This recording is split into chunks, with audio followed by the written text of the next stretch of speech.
7 दिनों में ही कब ख़त्म हो जाता है आपको पता भी नहीं चलता।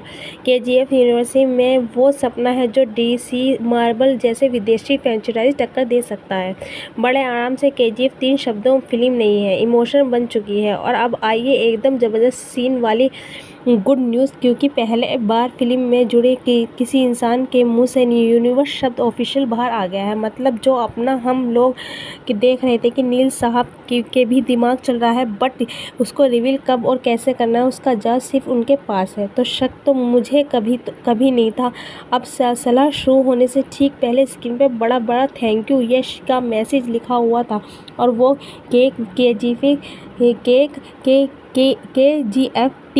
की सेक्स के बाद जिस पे साफ लिखा था यह तो बस शुरुआत है। फिर धीरे से KGF 3 का अनाउंसमेंट कर देना, कुछ नहीं, बहुत कुछ गड़बड़ है दया। लेकिन ज़रा सोचो, अगर सलार में रॉकी भाई को इंट्रोड्यूस करने का लालच नील साहब ने रिजेक्ट मार दिया तो एक्चुअली में बंदे की प्लॉन्स कितनी बड़ी होगी। आज एक ऐसा सॉलिड कनेक्शन बताती है। तो आपको प्रशांत नील की मूवीज़ में जिसके बाद अगर कोई आपको बोले कि केजीएफ यूनिवर्स जैसा कुछ नहीं है, तो आप ये वीडियो देखोगे, उसके बाद बात करोगे, या सलार पार्ट 2 आना है अगले इस साल, इसलिए फिल्म की शूटिंग बहुत जल्दी शुरू होगी। बट सस्ते में प्रशांत नील को एक दूसरी फिल्म खुद आ गई है। NTR 31 हाइप बहुत सॉलिड है अपकमिंग मूवीज़ में, लेकिन फिल्म आएगी अब कब और किसके बारे में होगी अभी तक ज़ीरो इन्फॉर्मेशन है इस सबके पास।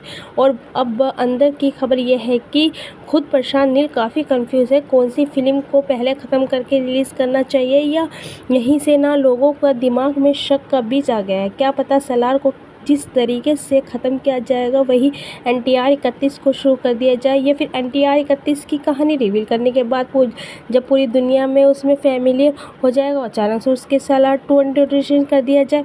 अगेंस्ट प्रभास और इन थ्योरी के आगे आग में घी डालने का काम कर रही है। सलार के सबसे अपॉर्चुनिटी कैरेक्टर वर्दा मन्नार की, जिनके नाम से सील चलती है खान सर में भी अभी तक पहले दोनों दोस्त एक दूसरे की जान के दुश्मन बन गए थे। एक सवाल का जवाब आना बाकी है पार्ट 2 में, लेकिन उससे पहले एक और सवाल शुरू हो गया है। शिव मनार याद है, जिनको एक्चुअल में खान सर का फाउंडर बोल सकते हो आप, उनसे रिलेटेड सोशल मीडिया पे एक सवाल किया था कि किसी यूज़र ने उसको जवाब में पृथ्वीराज सुक्कम ने क्लियर लिखा, शिव मनार क्रॉस ओवर होगा इन सलार पार्ट 2। वो भी हो सकता है कि दूसरे यूनिवर्स के साथ जिसके हिट समझ नहीं आया, उसके बाद अगर दोबारा जाके सलार देखनी पड़े, क्योंकि पृथ्वीराज ने डायरेक्ट कनेक्शन बता दिया है। सलार इनटू KGF यूनिवर्स का थोड़ा सा रिफाइन मारते हैं तो KGF एंडिट पे चलता है।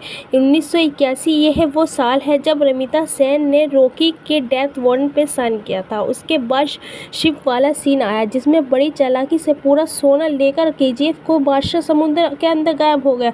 भाई 1981, बस ये चीज़ याद रखनी, ठीक है। अब चलते हैं सलार की तरफ।